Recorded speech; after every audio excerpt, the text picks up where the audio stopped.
당화혈색소 수치는 왜 단순 혈당보다 더 중요한가요? 당화혈색소는 최근 3개월 동안의 평균 혈당을 보여주는 지표이기 때문에 단순 혈당보다 더 중요합니다. 당화혈색소라는 단어를 사실 좀 어려워하시는데요. 당화되었다는 게 포도당과 결합이 되었다라고 해서 당화이고요. 혈색소는 헤모글로빈이에요. 이런 혈색소가 얼마나 포도당과 결합되어 있는지, 당화되어 있는지를 검사하는 게 당화혈색소입니다. 그런데 혈색소 수명이 보통 3, 4개월 정도거든요. 그래서 당화혈색소는 평균 3개월 정도의 혈당 수치를 알 수 있는 검사라고 생각하시면 됩니다. 그런데 혈당보다는 당화혈색소가 굉장히 중요해요. 혈당은 순간순간 계속 달라지잖아요. 혈당은 체온이나 혈압처럼 순간순간 계속 바뀝니다. 그런데 당화혈색소는 지난 수개월 동안 혈당이 어떻게 유지되어 왔는지를 보여주는 평균 혈당을 보여주는 지표이기 때문에 중요합니다. 예를 들어 오늘 하루 혈당이 괜찮다고 해서 전체 상태가 좋은 건 아닐 수 있거든요. 그리고 무엇보다 중요한 건 합병증과의 연관성인데요. 연구에 따르면 당화혈색소가 1%만 낮아져도 당뇨 합병증 위험이 20-30%가 줄어드는 것으로 알려져 있습니다. 그래서 당뇨인이라면 장기적인 흐름을 보여주는 당화혈색소 관리에 신경을 써야 합니다. 그런데 이렇게 말씀드리면 집에서 재는 혈당은 중요하지 않냐라고 생각할 수 있잖아요. 집에서 재는 혈당 중에서는 그래도 공복혈당이 가장 객관적인 편입니다. 식후혈당은 좀 덜 먹거나 조금 더 움직이면 낮아지기 때문에 객관적인 혈당이라고 보기는 좀 어렵고요. 공복혈당은 단순히 음식, 운동 관리만으로는 낮아지지가 않고 자고 일어나서 1시간 이내에 체크해서 객관적인 나의 몸 상태를 반영해주기 때문에 집에서 잰 혈당 중에서는 가장 객관적이라고 생각하시면 되겠습니다. 평소에는 공복혈당을 지표로 삼아서 생활관리를 하시다가 병원에 가면 당화혈색소 검사를 통해서 객관적인 상태를 확인하시면 됩니다. 식단 외에 당화혈색소에 영향을 주는 잘 알려지지 않은 요인이 있다면 어떤 것들이 있을까요? 당화혈색소는 흔히 식단이나 운동에만 영향을 받는다고 생각을 하시기 쉬운데요. 생각보다 다양한 생활 습관과 체질적 요인들도 깊이 작용을 합니다. 그 중에서도 특히 수면 스트레스는 잘 알려져 있지 않지만 당화혈색소를 끌어올리는 아주 강력한 요인입니다. 현대인들의 가장 큰 특징 중 하나는 수면 시간의 절대 부족과 깊은 잠의 결핍이잖아요. 밤 11시 이후까지 스마트폰을 보거나 업무나 스트레스 등으로 뇌가 과하게 각성된 상태에서 잠드는 경우가 많죠. 이때 뇌는 휴식하지 못하고 깨어있는 상태와 비슷한 수준으로 포도당을 소모하게 됩니다. 뇌는 우리 몸에서 포도당을 가장 많이 사용하는 기관 중 하나이기 때문에 잠든 동안에도 뇌에 당을 공급하기 위해서 간에서 지속적으로 혈당을 방출하게 되고 이로 인해서 공복혈당과 전반적인 평균 혈당이 높아지는 결과를 가져옵니다. 결국 이는 당화혈색 수치에 영향을 줄 수 있는 것이죠. 또 하나 중요한 요인은 스트레스예요. 스트레스를 받으면 부신에서 코르티솔 같은 스트레스 호르몬이 분비가 되는데 이 호르몬은 혈당을 높이는 작용을 합니다. 특히 만성 스트레스 상태에서는 교감신경이 과항진되고 그 결과 인슐린 저항성도 증가해서 혈당 조절이 점점 더 어려워지거든요. 이처럼 수면 부족과 스트레스는 모두 뇌의 에너지 수요와 호르몬 작용을 통해서 혈당과 당화혈색소에 직접적인 영향을 주는 요인입니다. 당화혈색소 수치를 낮출 때 주의해야 할 급격한 조절의 위험이나 당화혈색소에 대한 오해는 없을까요? 당화혈색소 수치를 빠르게 낮추려다가 오히려 건강이 악화되는 경우는 특히 마른 체형의 당뇨인들 사이에서 좀 자주 보입니다. 이분들이 주로 시도하는 방식은 거꾸로 식사, 현미 100% 식사, 운동량 증가 이런 거잖아요. 이런 접근이 겉보기에는 과학적으로 맞는 것 같아도 체질이나 체형에 따라서는 오히려 부작용이 나타날 수가 있거든요. 한약적으로는 마른 당뇨인은 대부분 소음인 체질이거나 비위가 허약한 기어형에 해당합니다. 이런 체질은 위장이 차고 소화력이 약하고 기력이 쉽게 고갈되는 경향이 있어요. 그런데 이런 분들이 생채소부터 먹는 식사법을 시도를 하면 위장을 더 차갑게 만들고 소화에 부담을 줍니다. 그리고 또 현미 100%밥 역시 거칠고 소화가 잘 되지 않기 때문에 복통이나 더부룩함, 설사까지 이어지기도 하고요. 그리고 또 운동을 무리하게 늘리면 기력은 더 빠지고 체중은 더 줄어드는 그런 악순환이 발생할 수 있습니다. 그런데 문제는 이렇게 했는데도 혈당이 잘 안 떨어진다는 점이에요. 이런 상황에서는 당화혈색소를 낮추겠다고 식사량을 무작정 줄이거나 운동량을 억지로 늘리는 방식은 위험할 수 있습니다. 오히려 몸이 버틸 수 있는 방향과 속도로 혈당을 서서히 낮추는 전략이 훨씬 더 중요한데요. 예를 들어서 생채소보다는 익힌 채소를 드시고요. 현미와 같은 잡곡은 백미랑 5대5 정도로 섞어서 부드럽게 조리하는 것이 좋고요. 그리고 또 운동은 격하지 않은 산책이나 맨몸 스트레칭처럼 기운을 덜 쓰는 방식이 적절하고요. 또 기력을 보충하면서 소화를 도와주는 생강차나 대추차 같은 따뜻한 음료를 활용하시는 것도 것도 좋습니다. 말씀드린 것처럼 체중이 적고 기력이 약한 마른 당뇨인에게는 혈당 조절도 체력 조절과 함께 가야 하기 때문에 너무 혈당 수치, 숫자에만 집착하기보다는 몸의 전체적인 컨디션과 체력을 함께 살펴보면서 생활 관리를 하시길 바랍니다. 당화혈색소 수치를 낮추기 위해 일반적으로 놓치는 생활 습관이나 체질적인 요소가 있다면 어떤 것들인가요? 대부분 식단과 운동에만 집중하시면서 의외로 중요한 걸 놓치고 계신 게 바로 수면, 스트레스, 그리고 체질에 맞는 생활 리듬입니다. 예를 들어 하루 한 끼만 먹겠다, 저녁은 무조건 굶겠다 이런 식으로 식사를 극단적으로 줄이면 일시적으로는 혈당이 떨어질 수 있죠. 하지만 이게 오래 지속이 되면 위장은 상하고 기력은 떨어지고 오히려 혈당이 더 불안정해지는 경우가 많거든요. 특히 기어 체질, 위장이 약한 체질에서는 이런 방식이 독이 됩니다. 그리고 또 하나, 수면 부족과 만성 스트레스는 혈당을 올리는 주범인데도 정말 많이 관가하세요. 밤 12시 넘어서 자는 생활을 계속하면 코르티솔이라는 스트레스 호르몬이 올라가고요. 이게 공복 혈당을 높이는 주된 원인이 됩니다. 그리고 또 스트레스를 심하게 받을 때도 혈당이 이유 없이 튀는 일이 많고요. 그래서 당화혈색소를 안정적으로 낮추고 싶다면 단순한 식단 조절만이 아니라 살아가는 패턴 자체를 바꾸는 것이 더 훨씬 중요합니다. 식사는 무리하지 않고 하루 3끼를 적절히 유지하되 위에 부담이 없는 따뜻하고 부드러운 식사를 기본으로 하시고요. 수면은 최소 7, 8시간 이상 확보해 주시고 밤 11시 적어도 자정 전에 자는 습관을 들이셔야 하고요. 또 스트레스 관리도 해야 하는 일 중 하나로 꼭 챙겨야 합니다. 천천히 내쉬는 호흡이나 가벼운 명상이나 혹은 발끝치기나 맨발 걷기 등과 같은 실천이 스트레스 관리에 확실히 도움이 되실 겁니다. 약을 먹지 않고도 당화혈색소를 낮춘 실제 사례가 있다면 소개해 주실 수 있나요? 기억이 아주 선명하게 남는 분이 계셔요. 처음에 오셨을 때 당화혈색소가 14.6%였는데요. 거의 응급 상황 수준이었죠. 간 수치도 높았고요. 체력도 많이 떨어진 상태였습니다.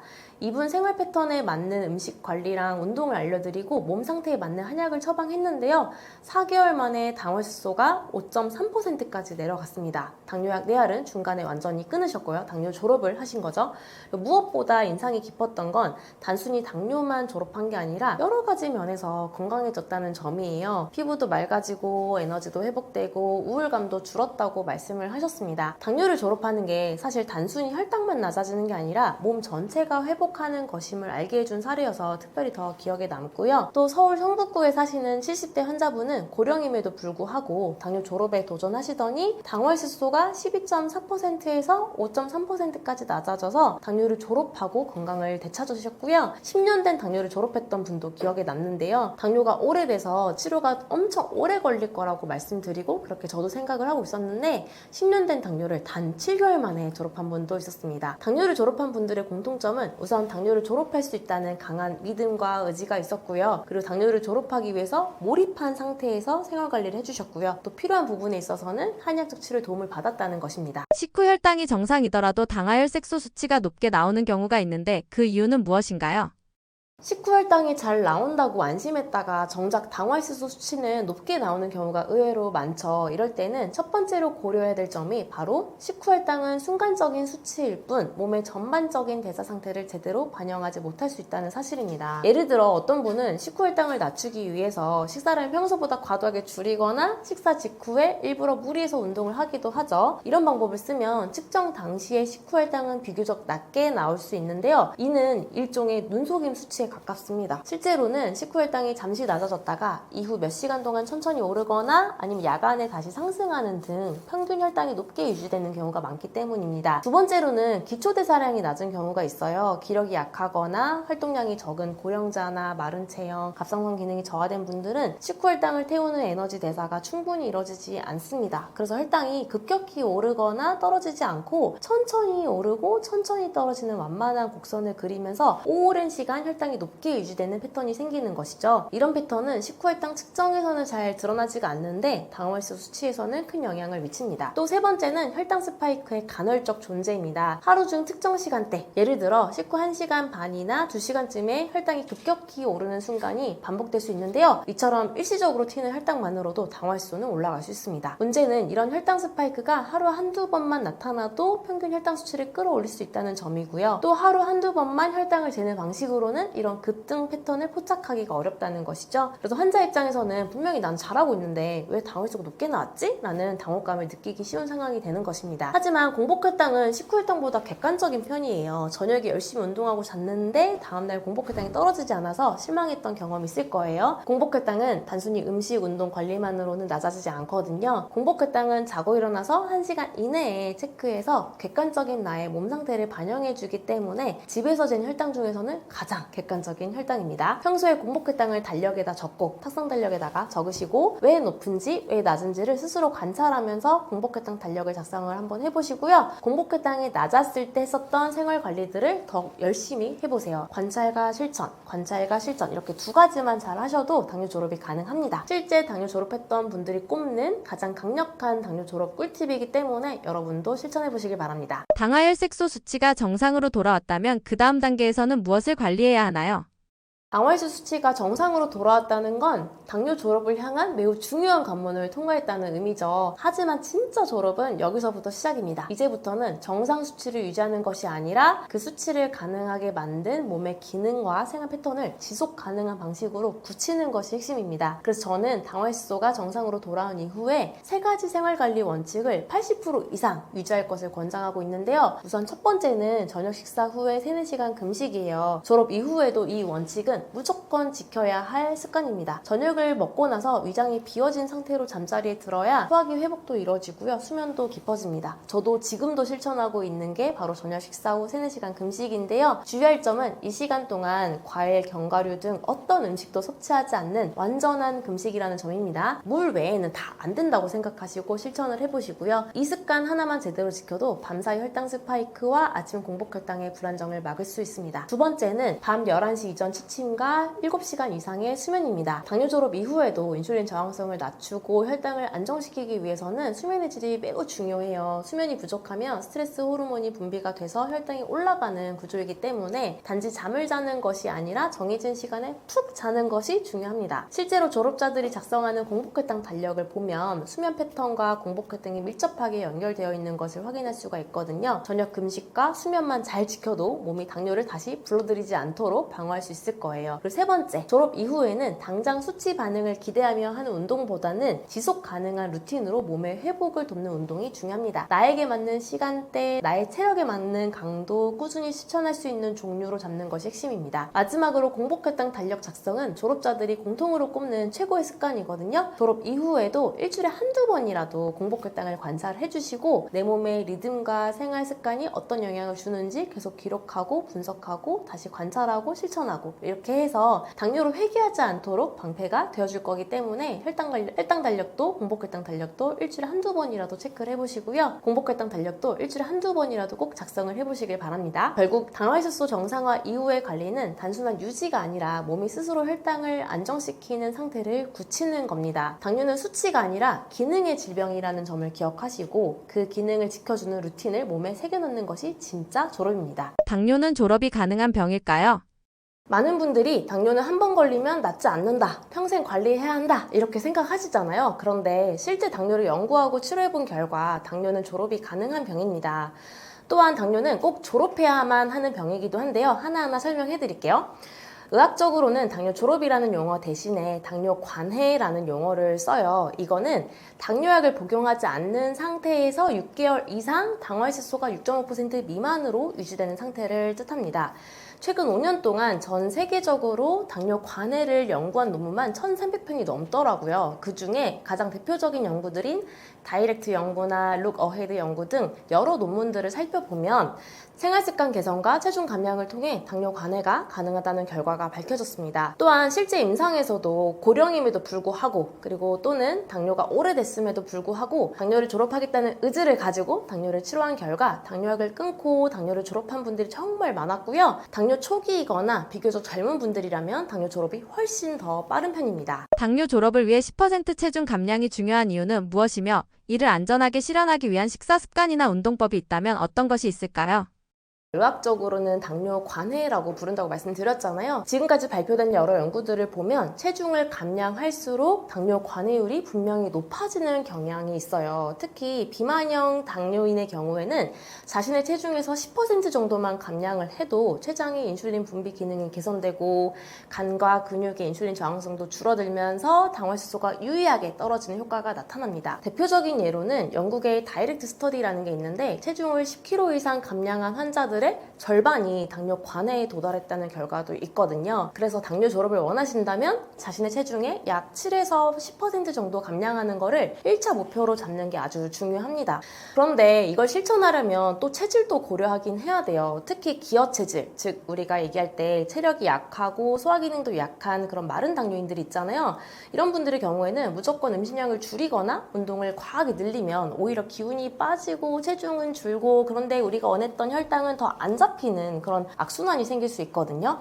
그래서 안전하게 감량하면서도 몸을 상하지 않게 해야 하는 게 가장 중요합니다. 그러기 위해서 첫 번째 추천드리는 거는 저녁 식사 후 3, 4시간 철저한 공복 유지입니다. 같은 음식을 먹더라도 저녁 시간에 인슐린 민감도가 낮아서 혈당이 가장 더 높게 오르고 지방으로 더 쉽게 전환되기 때문에 저녁 시간에는 적절한 식사량을 지키고 자기 전에 최소 3, 4시간 아무것도 먹지 않는 습관만 잘 들여도 몸이 자연스럽게 지방을 연소하게 됩니다. 이건 체력 소모 없이 실천 가능하면서도 수면의 질 개선도 되고 공복 혈당도 안정되고 체지방도 감소되는 모두 효과적인 그런 방법이거든요. 단 주의할 게 공복 시간 동안에는 견과류 한 줌, 과일 한 조각 다 안 됩니다. 금지입니다. 물 외에는 아무것도 섭취하지 않는 완전 금식이어야 효과가 나타나기 때문에 금식해주는 거 꼭 지켜주시고요. 두 번째는 계단 오르기예요. 짧은 시간 안에 많은 칼로리를 태울 수 있는 고강도 운동이면서도 근육이랑 심폐지구력, 지방 연소 모두에 효과적인 전신 운동입니다. 예를 들어 체중 70kg인 사람이 10분간 계단을 오르면 100kcal 이상을 소모할 수 있다고 하고요. 걷기보다 2~3배 더 효율적인 에너지 소비가 가능하다고 하죠. 특히 계단을 오르면 자연스럽게 복식 호흡이 유도가 되는데 이건 단순히 호흡뿐만 아니라 산소 공급량도 늘리고 지방 연소를 촉진하고 스트레스 호르몬도 낮춰주는 역할을 합니다. 그래서 기어 체질이라도 짧게 낮은 층부터 시작을 해서 좀 무리 없이 반복하다 보면 체력은 유지를 하면서도 지방은 충분히 줄일 수 있을 거예요. 또 연구에 따르면 계단 오르기를 하루에 3에서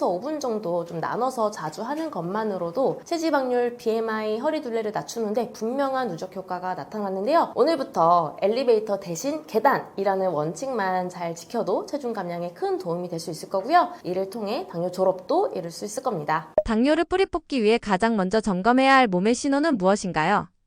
당뇨 초기에 대표적으로 많이 나타나는 신호가 바로 잦은 갈증과 잦은 소변입니다. 물을 자꾸 마시고 싶다거나 밤에 자꾸 화장실을 간다 이런 분들 많이 있지 않으신가요? 이건 혈당이 높아진 상태에서 우리 몸이 과한 포도당을 소변으로 내보내기 위해서 수분을 끌어쓰고 있는 과정이거든요. 따라서 평소보다 물을 더 자주 마시고 소변이 자주 마려운 상태가 반복된다면 한 번쯤은 혈당 검사를 해보시는 게 좋고요. 또 하나 유독 피로감이 쉽게 쌓이는 경우도 당뇨 초기 신호일 수 있습니다. 나는 충분히 잤는데 아침에 개운하지 않고 평소보다 쉽게 지치고 무기력해지는 경우인데요. 이는 혈당이 잘 활용되지 못해서 에너지가 필요한 조직, 특히 근육이나 뇌에 포도당 공급이 원활하지 않기 때문입니다. 쉽게 말해서 몸은 연료가 부족해서 자꾸 쉬고 싶은 거죠. 또 어떤 분들은 눈이 뿌옇게 보이거나 집중력이 떨어지는 느낌도 경험을 하는데요. 이건 고혈당 상태가 반복되면 혈관 안에 삼투압이 바뀌면서 눈 속에 수정 제외 수분이 들어가서 초점이 흐려지는 현상이 생기기도 하고 뇌에도 포도당 공급이 잘 되어야 하는데 제대로 되지 않으면 순간적으로 멍함이나 혼란이 생길 수 있거든요. 그래서 정리를 하자면 당뇨 초기엔 식곤증, 잦은 갈증, 잦은 소변, 무기력함, 눈 흐림, 집중력 저하 같은 신호들이 몸 여기저기서 아주 작게 시작이 됩니다. 평소와 조금 다른 이런 변화들을 그냥 컨디션이 안 좋네 하고 그냥 넘기지 마시고 생활 습관들 한번 점검해보고 당뇨 검사도 해보는 그런 기회로 삼으시는 게 정말 중요합니다. 한의학적으로 볼 때 당뇨를 유발하는 대표적인 체질 또는 장부의 약점은 무엇인가요?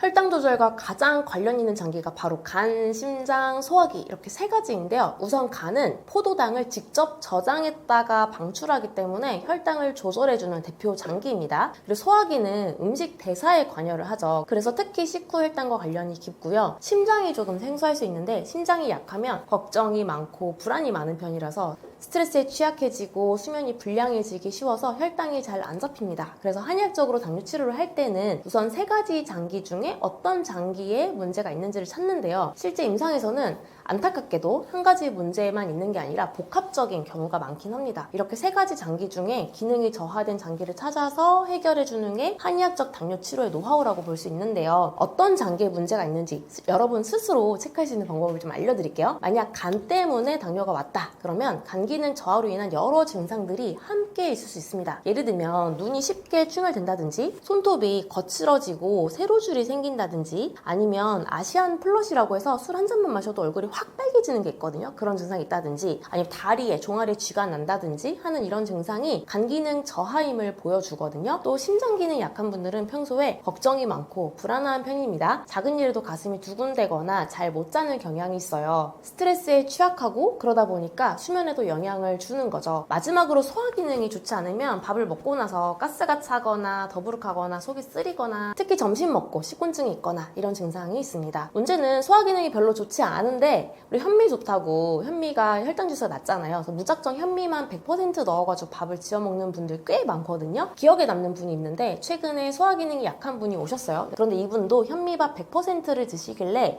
소화 기능이 약하니 백미를 쌀을 50% 정도 넣고 나머지는 내가 좋아하는 그리고 소화가 잘 되는 잡곡들을 섞어서 드시라고 권했습니다. 그랬더니 혈당 스파이크도 완화되고 식혈당도 20 정도 떨어진다고 하셨어요. 체중도 원하는 만큼 좀 늘어나고요. 그래서 자신의 소화기 상태에 맞는 음식이 좋은 거지 무조건 남들이 좋다는 음식 이게 다 나한테 좋을 수는 없는 거죠. 그래서 3가지 장기가 당뇨와 관련이 깊기 때문에 음식, 운동 관리는 기본적으로 하면서 어떤 장기 기능이 약해져서 혈당이 안 잡히는지 관찰하시고 그 부분을 관리하고 집중해서 치료한다면 당뇨 졸업에 한 걸음 더 가까워질 수 있을 겁니다. 당뇨를 뿌리 뽑기 위해 가장 강조하고 싶은 습관 하나만 꼽는다면 어떤 것이 있을까요? 가장 권해드리고 싶은 거 맨발 걷기를 권해드리고 싶은데요. 맨발 걷기는 단순히 유행이 아니라 과학적으로도 당뇨에 도움이 되는 진짜 아주 좋은 운동입니다. 크게 2가지 장점이 있어요. 첫째는 혈액의 흐름을 개선하고 점도를 낮춰줍니다. 맨발 걷기를 하면 땀과 접지가 되거든요. 실제로 땀과의 접지 상태를 만들어서 실험한 결과 혈액의 흐름이 빨라지고 제타전이라고 하는 혈액 점성 지표가 있는데 이게 개선되면서 혈관이 막힐 확률이 줄어든다는 결과가 있었습니다. 당뇨가 있으면 혈관에 포도당이 많이 돌아다니기 때문에 혈액의 점성도 높아지거든요. 그런데 맨발 걷기를 하면 이런 혈액의 흐름이 좋아지는 거죠. 그러다 보니까 우리 모세혈관이 건강해져서 당뇨합병증 예방에도 도움이 됩니다. 당뇨합병증이라고 하면 망막병증, 신장질환, 그리고 말초신경병증 이렇게 3가지가 떠오르잖아요. 이 3가지 모두 미세혈관 합병증이라고 합니다. 3가지 모두 모세혈관 손상과 관련이 있는데요. 맨발 걷기를 통해서 혈관벽은 튼튼해지고 혈액은 맑아지면 그리고 특히 점성이 낮아지면 합병증 예방에도 큰 도움이 됩니다. 그리고 2번째는 당뇨뿐만 아니라 몸 전체적으로 회복되는 데 도움을 줍니다. 실제 맨발 걷기를 하는 분들이 공통적으로 얘기하시는 게 맨발 걷기 후에 잠을 잘 자요, 소화가 잘 돼요, 하체가 튼튼해졌어요, 마음이 편해졌어요, 스트레스가 줄어요 이런 얘기 해주시거든요. 저도 많이 느끼고요. 이렇게 몸이 전체적으로 회복이 되면 당연히 혈당도 안정될 수밖에 없습니다. 맨발 걷기를 잘 할 수 있는 실천 팁도 알려드릴게요. 맨발 걷기는 꼭 자연에서 하는 것이 가장 효과적입니다. 흙길, 잔디, 모래사장 등이 가장 이상적이고요. 사실 요즘은 지자체나 공원에서 안전하게 조성된 맨발 걷기 길이 많이 생겼잖아요. 그래서 처음 하실 땐 너무 무리하지 마시고 5분에서 10분 정도부터 시작해도 되니까 점차 늘려가시고요. 전방 주시하면서 앞에 보면서 천천히 걷는 것이 중요합니다. 이런 조성된 길에서 하시면 되겠고 당뇨로 감각이 없는 분들은 발바닥 상태를 매일 체크하시고 상처가 없는지 확인하시는 것도 꼭 잊지 마시길 바랍니다. 하루에 단 10분이라도 좋으니까요. 맨발로 걷기 시작해보시고요. 몸이 달라지고 마음이 편해지고 그 변화 속에서 혈당이 자연스럽게 내려가는 것을 경험하실 수 있을 겁니다.